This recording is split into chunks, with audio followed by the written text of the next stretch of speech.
Shalom, selamat pagi, selamat datang di Renungan Harian Toraya. Sebelum masuk di Renungan Harian Toraya, mari kita berdoa. Bapa, di dalam nama Tuhan Yesus, kami akan baca firman-Mu, biarlah firman-Mu tetap tinggal di hati kami, dan kami lakukan setiap hari di dalam nama Tuhan Yesus, amin. Pembacaan terdapat pada Roma pasal 2 ayat 17-29, hukum Taurat dan Sunat tidak menyelamatkan orang Yahudi. Tetapi, jika kamu menyebut dirimu orang Yahudi dan bersandar kepada hukum Taurat, bermegah dalam Allah dan tahu akan kehendak-Nya, dan oleh karena diajar dalam hukum Taurat, dapat tahu mana yang baik dan mana yang tidak, dan yakin bahwa engkau adalah penuntun orang buta dan terang bagi mereka yang di dalam kegelapan, pendidik orang bodoh, dan pengajar orang yang belum dewasa, karena dalam hukum Taurat engkau memiliki kegenapan segala kepandaian dan kebenaran. Jadi, bagaimanakah engkau yang mengajar orang lain? Tidakkah engkau mengajar dirimu sendiri? Engkau yang mengajar, jangan mencuri. Mengapa engkau sendiri mencuri? Engkau yang berkata, jangan berzina. Mengapa engkau sendiri berzina? Engkau yang jijik akan segala berhala. Mengapa engkau sendiri merampok rumah berhala? Engkau bermegah atas hukum Taurat. Mengapa engkau sendiri menghina Allah dengan melanggar hukum Taurat itu?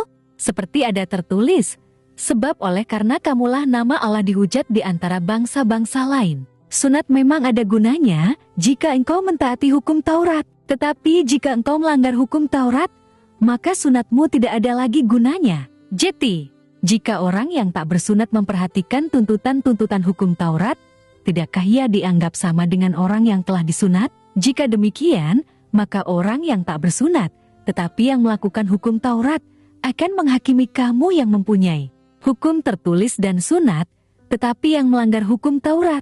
Sebab yang disebut Yahudi bukanlah orang yang lahiriah Yahudi, dan yang disebut sunat bukanlah sunat yang dilangsungkan secara lahiriah. Tetapi orang Yahudi sejati ialah dia yang tidak nampak keyahudiannya, dan sunat ialah sunat di dalam hati, secara rohani, bukan secara hurufiah.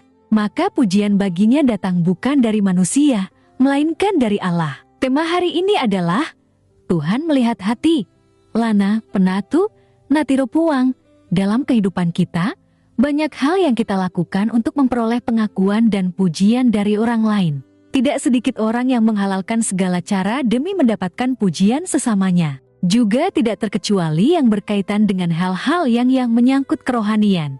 Seseorang dapat saja menunjukkan gambaran hidup orang yang seakan-akan taat kepada Tuhan, tetapi sesungguhnya hanya topeng untuk mendapat pujian dan pengakuan dari orang lain. Firman Tuhan mengajarkan bahwa Tuhan tidak melihat penampilan dari luar melainkan hati kita. Orang Yahudi masa itu sangat menghargai sunat dan hukum Taurat. Mereka melakukan hanya sebatas peraturan agama, ingin dipuji dan diakui sebagai orang yang hidup taat kepada Tuhan. Mereka merasa lebih unggul di hadapan Tuhan dibandingkan yang lain, karena melakukan hukum Taurat dan sunat.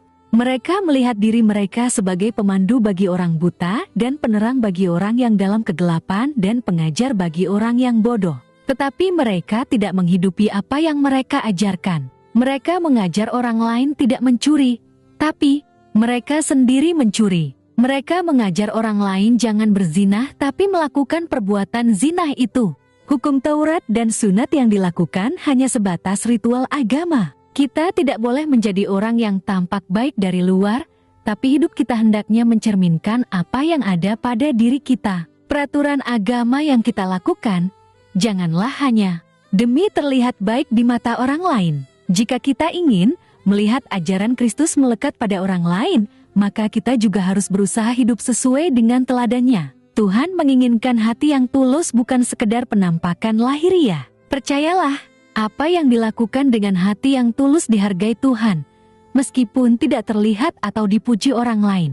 Amin. Mari kita berdoa. Bapa di dalam nama Tuhan Yesus, kami sudah baca firman-Mu, biarlah firman-Mu tetap tinggal di hati kami, dan kami lakukan setiap hari di dalam nama Tuhan Yesus. Amin. Selamat beraktivitas. Tuhan Yesus berkati. Amin.